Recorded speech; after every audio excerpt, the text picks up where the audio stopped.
I may or may not have fixed the lighting situation, but we'll see. Anyway, let's dive right into the next vlog.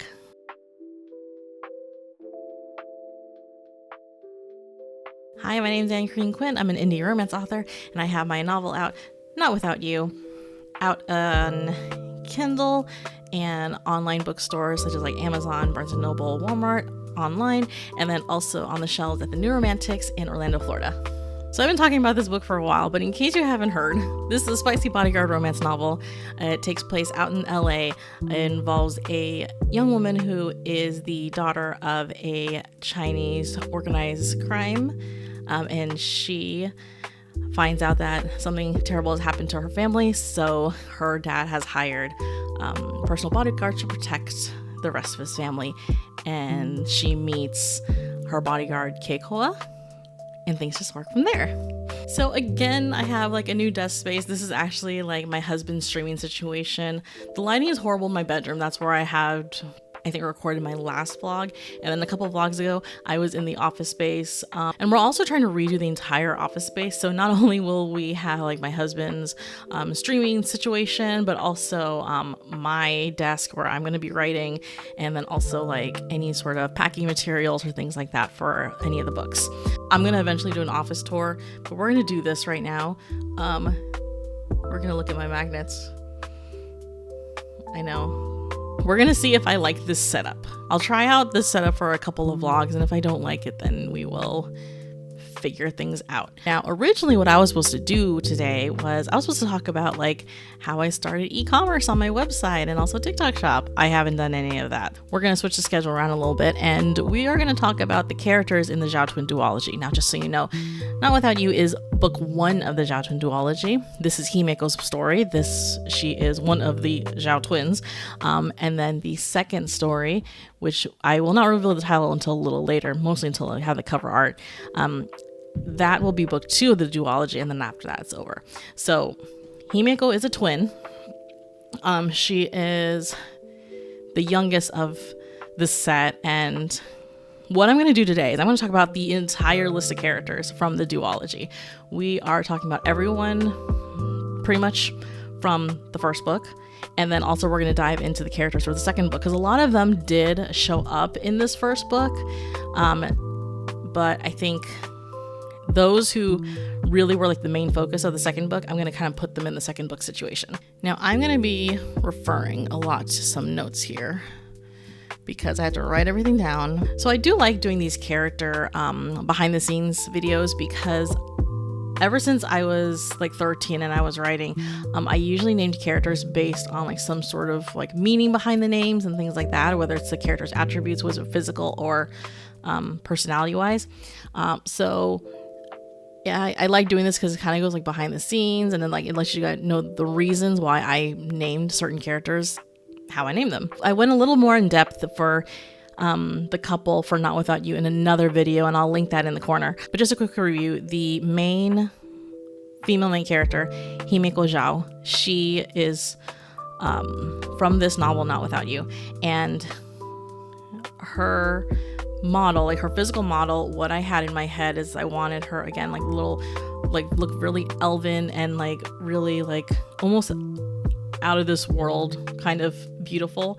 So I found an old picture of Li Xiaolu, I believe is her name. Oh yeah, also I do not speak Chinese or Japanese, so if I mispronounce something, I'm very sorry, but I'm gonna try. Okay. So anyway, so yeah, Himeko was modeled after an actress named Li Xiaolu. It's a picture I found like of her from years ago, and it just was like, that is exactly how I kind of imagined Himeko to look like. As for Kekoa, or K, he was modeled after a half Japanese, half Brazilian model, Hideo Muraoka. If you want more details on Himeko and K's character concepts, then you can go back to that video. But now we're going to dive into the other characters. Still in the first book, Not Without You, we have Tiffany. And she was modeled after Tsuyu from the K-pop group Twice. She's actually a Taiwanese singer. But I thought like her look and her aesthetic was like it matched Tiffany. And Tiffany's name was what you think of. She's based on the jewelry brand here in America, the famous Tiffany jewelry, like in those teal boxes to the point where they call it Tiffany blue. Yeah, that's her mom's favorite jewelry brand was Tiffany's, and that's why she named her Tiffany. So Tiffany has a fiance that we first meet in the first book, and his name is Mark Yen, and his model was, I have to look at my notes, Anyu Wang. Yeah. I haven't seen him in anything, but the name Mark is derived from the word or the god Mars, who was the god of war. So I liked that name for him, so I picked that. Tiffany's father, Da Ling, that's like his full name. He was modeled after Sammo Hung, and Sammo Hung was an actor, big actor out in China, in Hong Kong specifically, I think. And I've seen him in a lot of Jackie Chan films overseas, but I had most recently seen him in a lot of the Ip Man movies with Donnie Yang, I think. However, Sammo Hung is a little older than where Da Ling is supposed to be, because Da Ling is roughly around 49 or 48 years old. So basically I thought of older pictures of Hung as my model for him.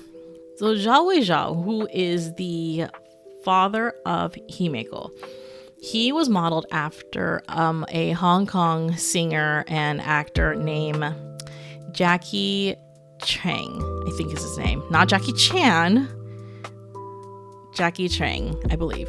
I'll try to spell it out so you can actually see the difference in the names. So here's the thing with Eastern languages that you might not know if you haven't studied them. Certain symbols, they may look different, but the root of the symbol is a different meaning.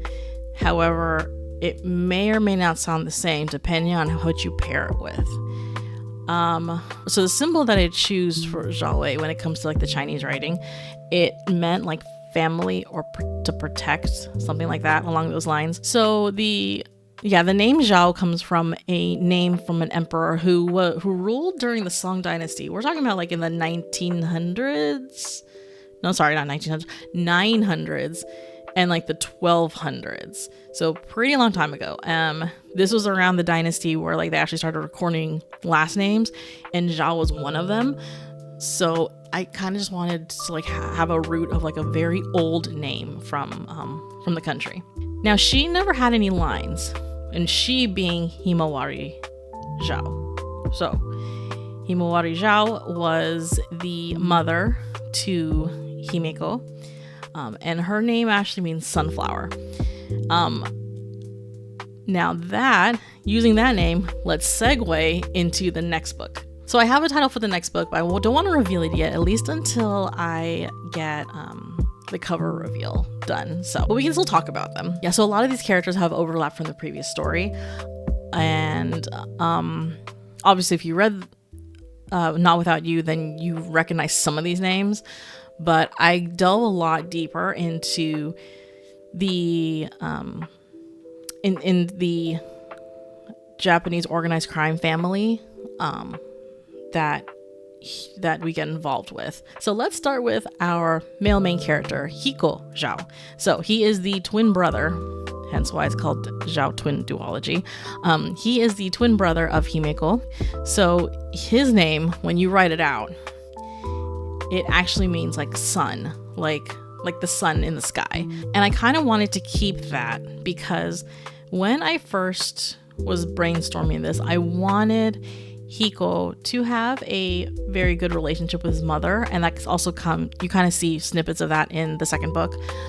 So the fact that her name means sunflower, I wanted his name to not only sound like Himeko's a little bit in terms of sharing the letter, the H sound letter, but has kind of a connection to Himawari's name, or the sunflower name.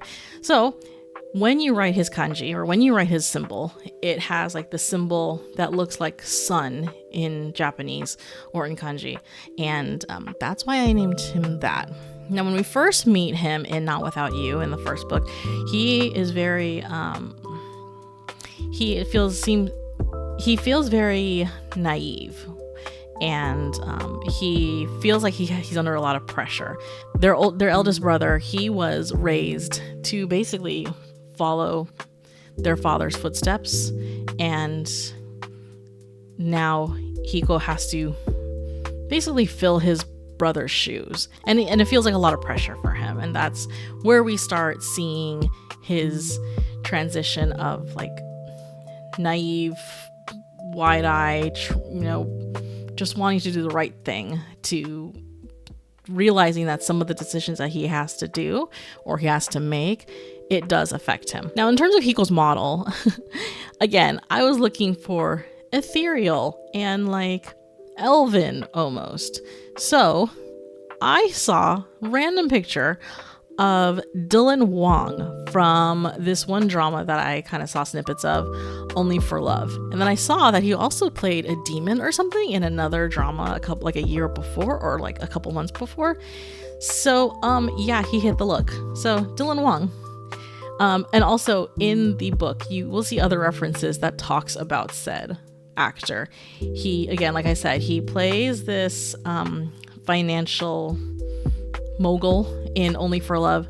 He plays a demon in this other drama, which I can't remember off the top of my head, but I will put it down on the screen. And he's like a big basketball fan. He likes, I think he says like he admires like LeBron or something. So yeah, something like that. So that's why I put that there. So I mean, you'll see like little random like nods to Dylan in the book, in the second book. So Nana Tomotsu, she is modeled after an actress named Nana Komotsu. That was an accident. I actually saw Komotsu's picture on Google, and I was just like, oh yeah, she looks exactly like the Nana that I would think of. Oh, her name's Nana. Okay, well that's easy. Now the word in Japanese for Nana could also mean 7, and even though the symbols don't exactly mean 7, the fact is that Nana was born July 7th, so it's the 7th month of the year, and that's why I just decided to name her Nana. I thought it was also cute too. Now with Nana, what made her different from Himeko is Himeko, she didn't want to deal with like the life of her dad's organized crime life, right? However, Nana actually embraces it. She is the youngest daughter and the youngest child, so she is the youngest of 4 children total. And her older sisters pretty much had been married off for beneficial reasons, for different prospects, to rich men. And she wasn't about that life, honestly. So she also has that mentality of like the youngest child. Like there's this kind of myth that happens, like, oh, with the youngest child, they're like the wildest and they can get away with everything. Kind of like that is where she gets her personality from. But also she is highly observant and has seen like the hardships that her older sisters and even her moms had to deal with. So she has a great capacity for sympathy, or she understands she's very considerate of other people's hardships and struggles, which I think I wanted her to be different than Himeko in that way. Himeko, she was very focused on what was going on around her.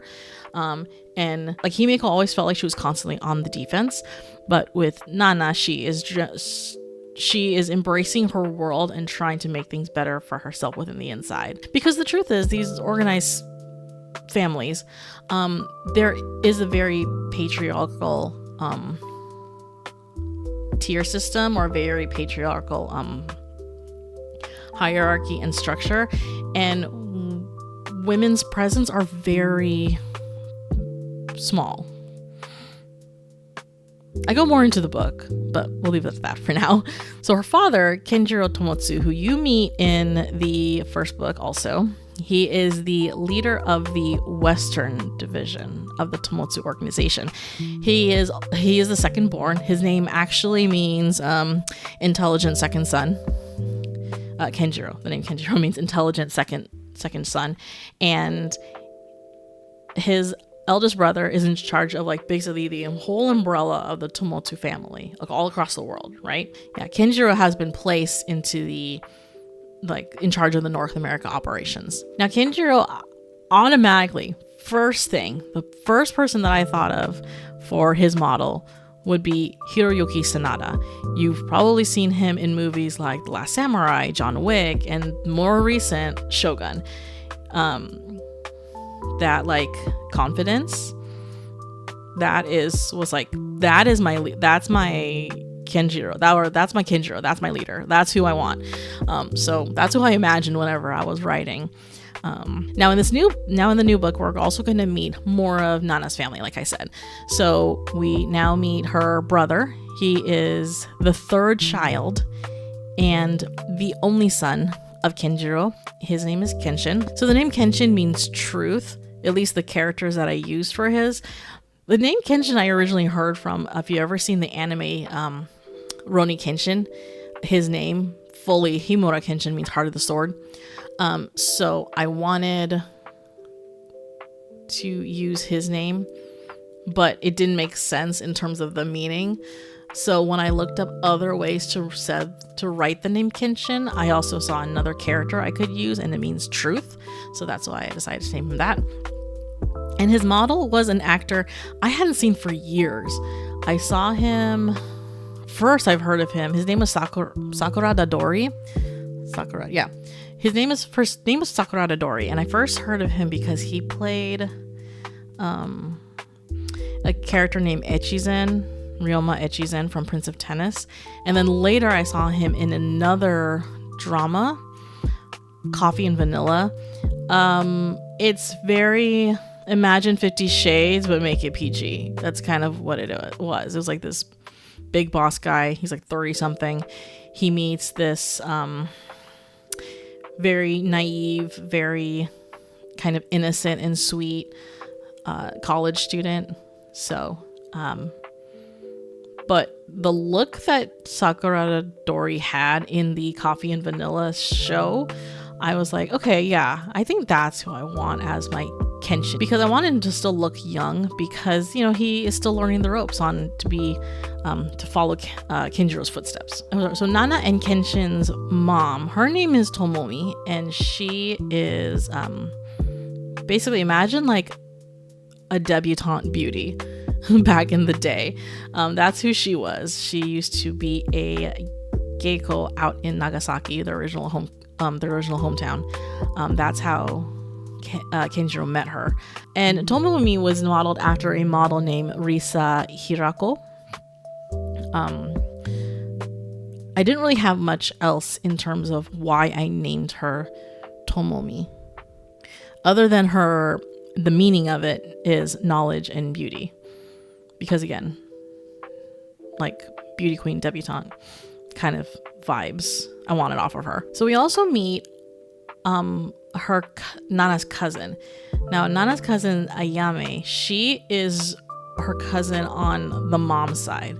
So Tomomi's maiden name was Tomomi Fujisawa.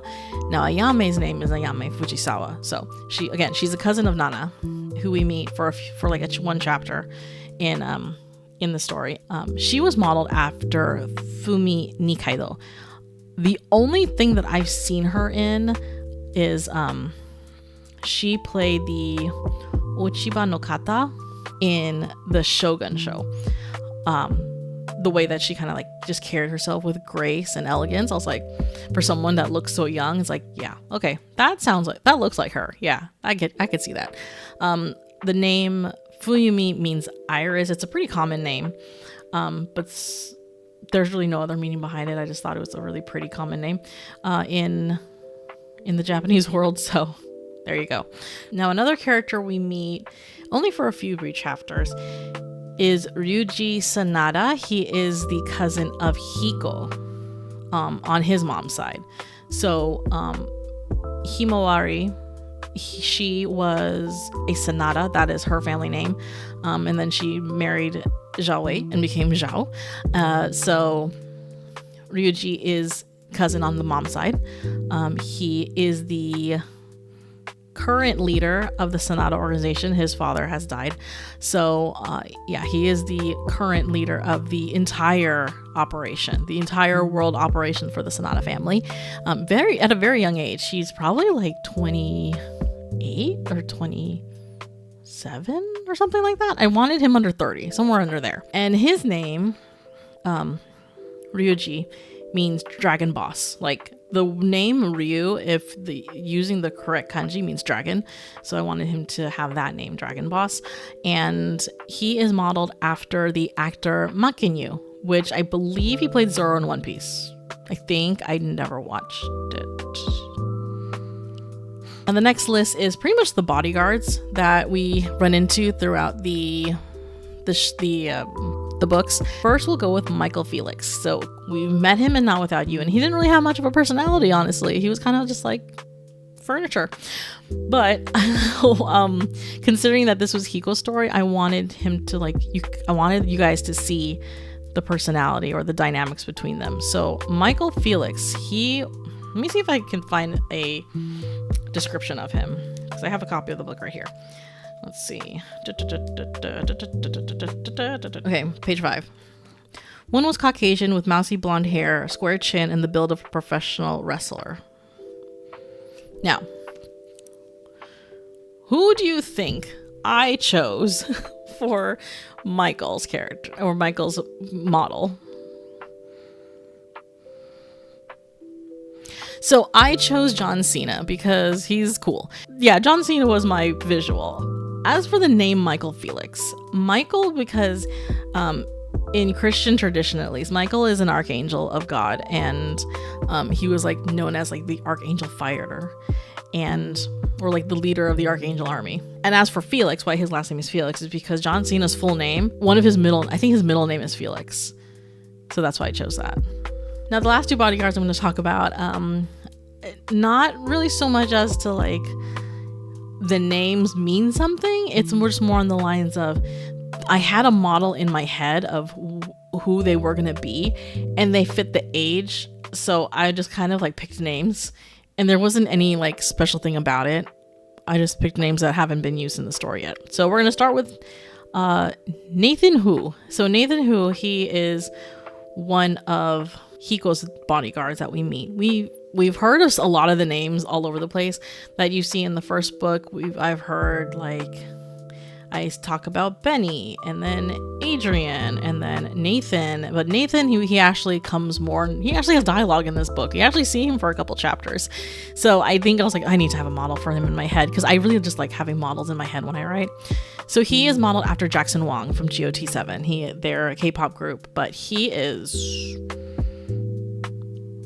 I can't remember. Is he from Hong Kong? I think he's from Hong Kong. And then Nana's bodyguard, who we see a lot of, his name is Taka. He is modeled after Ryo Nishikido?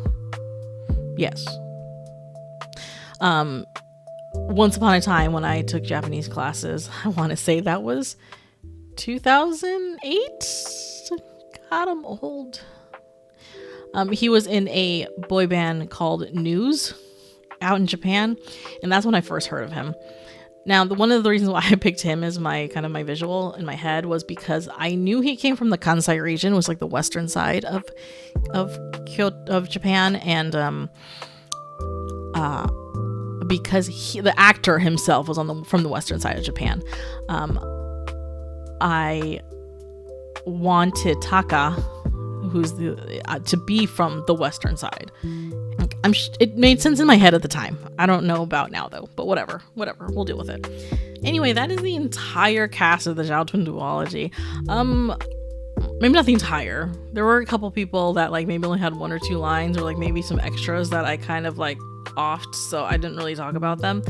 But yeah. So if you have any other questions about the characters, like how I developed them, or like where do I go to like pick names and things like that, leave a comment, let me know. Also leave a comment, like tell me what's your favorite character name origin. So alright, I'm gonna end the vlog here, and I will see you next time. Maybe not next time, I'll be able to update you about my website and like possibly selling on said website.